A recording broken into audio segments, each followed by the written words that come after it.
Hey everybody, it's Chelsea with Jake TV. I am in New York City with Nick Lazzarini. How's it going? I'm superb. How are you? I'm good. I'm very good. He has a very good face for camera, and I know that all of you guys have seen him on So You Think You Can Dance. He was the very first winner. Tell us a little bit about that. You know, at the time, it hadn't really, nothing had come around for dancing like that, and I know that Dancing with the Stars had started to get really popular, and I was actually at the Edge in LA taking class. I was in Dee Caspery's class, and I was actually in class with Mandy Moore, and she works for American Idol. She choreographs and works for them all the time, and she saw Nigel's wife Bonnie, and I think it was either Bill or Randy. They own the Edge in LA, and they were at the window kind of pointing out people, and she was like, that's, Nigel Lithgow's wife. He's the one that created American Idol, and they're doing this new dance show, and she was like, you better be on it, because I'm sure they're picking out people to audition. And basically after class she came in and pulled 3 of us out, and I was actually one of the first people they ever auditioned. Wow. So did you have any idea what you were getting into? Oh, no. I mean, they brought us into the room, and she was like, we just want you to freestyle, and then we're going to interview you. And then, you can come back to the big call that we're going to have in a couple months. And, I didn't really think of anything of it at that point. And then, the agencies had called. It was there's 150 million people there. We were there at 7 in the morning, and Melody and I were there. And, they gave us a combination, a little jazz combination. They made us improv. They made us come out and say our name. Auditioning and all that. So it was great. I didn't really think that we were going to be doing as much dancing as we did on the show. I didn't think that we were going to do ballroom. Was that challenging for you? Had you done it before? No, I had never done any sort of ballroom before. And it's funny because... We wouldn't have known. It was good. Well, it's funny because now it's people know what to expect on So You Think You Can Dance. So the kids on the show now are training. They're training in ballroom class with their cha-cha heels on 4 months in advance. So it's funny. It's funny to me. But see, and that's why you didn't have that advantage, but you still won. What had you been doing prior to So You Think You Can Dance? Prior to So You Think You Can Dance, I had just moved to LA a couple of years before, and just kind of testing out the waters and trying to see if LA was the right fit for me. And was it? It was at the time. It was a great place, while I was young to kind of grow up and figure out. But, you get older and more mature, and then you decide, maybe this isn't the best place for me. And it really wasn't, because I'm not really a hip-hop dancer. And it's so hip-hop and it's so commercial there. And I might have the commercial look, but, I'm not a hip-hop dancer. Do you want to get into acting or anything like that? Acting would be nice in the future. I think I could do it. It's pretty funny. That's true. I think I could do it. I don't know. It's something, there's so many different things now that I'm off the show that I could get into, that kind of doors have opened, and people have called and said, hey, were you interested in doing this? And, dancing's always going to be my #1 love, but it would be nice to, have something else to fall back on. And you were quite the competition kid. You kind of had every single competition on lock, Titleist and you name it, Showbiz, Showstoppers. Were you in class every day? Did you go to school? Did you homeschool or? I grew up in normal school for pretty much most of my life, and then my freshman year of high school, I booked a TV show on PBS, and so I homeschooled for 2.5 years, and then got my diploma early, and just had a great time to train and get serious about dancing. Do you ever get nervous when you audition? Oh, when I audition, I'm a disaster. What was the most recent thing that you've done that was I actually auditioned for a movie, and it was an acting role in a movie, and they didn't even make me dance, and I was so nervous because I had never acted before. Really, I had acted, but nothing serious acting. It was kiddie acting, come on, let's go to the store, So it was definitely scary, and they put me on tape, and they made me go to an acting coach, and it was crazy. So do you sing? Because we were just kind of talking about how New York, you have to sing. Is it the same for guys, or? Well, if you want to do Broadway, I would love to maybe at some point later in life do Broadway.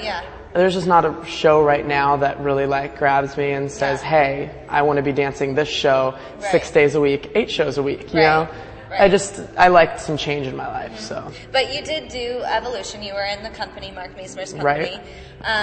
do you want to do company work again? And what's the training like for that? I think that company work is probably, for me, going to be the most rewarding, just because I love to train and I love to dance and I love to learn new things. And you know, we were in ballet class starting at 9 a.m. and then we would rehearse from like 11 until 5 o'clock every day. So it's a dancer's dream. Yeah, it's a great job, and we fortunately enough got paid really well to do it. You know, some companies get paid crap, which or sucks. Don't get paid. Or don't get paid at all, and they get 12-hour rehearsal days and crazy dancing where they're falling on their heads and knee sliding across the ground. Have you had any injuries or anything like that? Luckily, knock on wood, nothing serious yet. Watch now, I'm gonna bust my knee. No, that would be really horrible. So, do you feel like you were represented on the show and everyone's been represented back to that correctly? And do you think that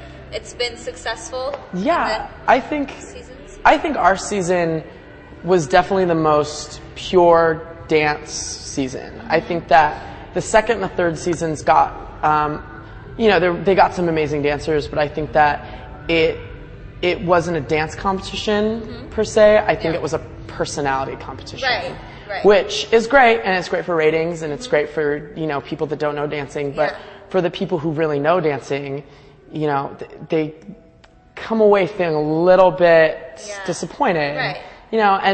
And I think the dancers on the last season were great. I thought the top four were amazing. And with that, I mean, there are politics in dance and in LA and New York. What have you learned from that, and what kind of things have you experienced?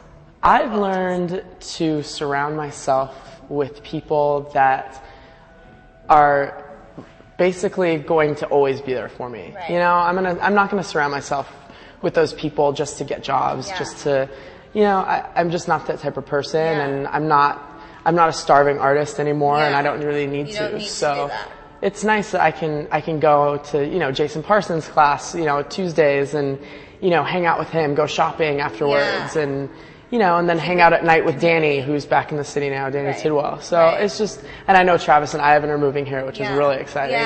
So that you are friends with all those people. That's not just for TV. Oh, no. Travis and Danny and I have known each other. We competed at New York City Dance Alliance together. And when I was 12 and Danny was 12 and Travis was, I think, 9, we were in the top 4 junior outstanding dancer boys. So it's been a long time. Oh yeah, we've known each other for a long time, so we're all pretty close. That's very good. So are you having a good time in New York? Are you glad that was it a good change for you? I thought I was going to hate it because I always hated coming here and I always hated the weather, but after, kind of taking it easy and taking it all in, and after a couple months I was like, oh my God, I love it here. Yeah. It's great. What's the next thing that you want to do that you haven't done yet? The next thing, I want to travel. I want to go somewhere. I want to go somewhere fun. And you travel quite a bit when you teach, right? I get to travel within the States a lot with Jump, the convention that I work on, and I think this year in May we're actually going to Honolulu, which is exciting because I've never been to Hawaii. I want to go to Italy in the summer. That would be good. Yeah. You're Italian. I know. Gotta go visit the roots, hopefully. Yeah, totally. Well, is there any advice that you would give to dancers that, maybe they haven't heard before, something someone told you or from your own experience? Reach for your dreams. Reach for the stars. Reach for the stars, guys. Yeah, well, you have, and it's worked for you. Advice, I would just say take as much dance as you can, because you never know when it's not going to be there for you anymore. So you have to take each day with a grain of salt and just hopefully. And have you ever thought about trying giving up, or have you always known? Oh no, I've always known that I wanted to be a dancer. It's not always as easy as you'd like it to be, and you find yourself at low points where you just want to kill somebody, and you're not on your leg today, and you just gotta push through and hope for the best. If you love it, you gotta do it. Well, thank you so much for being here. No problem, Chelsea. Thank you. Everybody, Nick Lazzarini, he's awesome, and we'll see you later. Bye. Bye.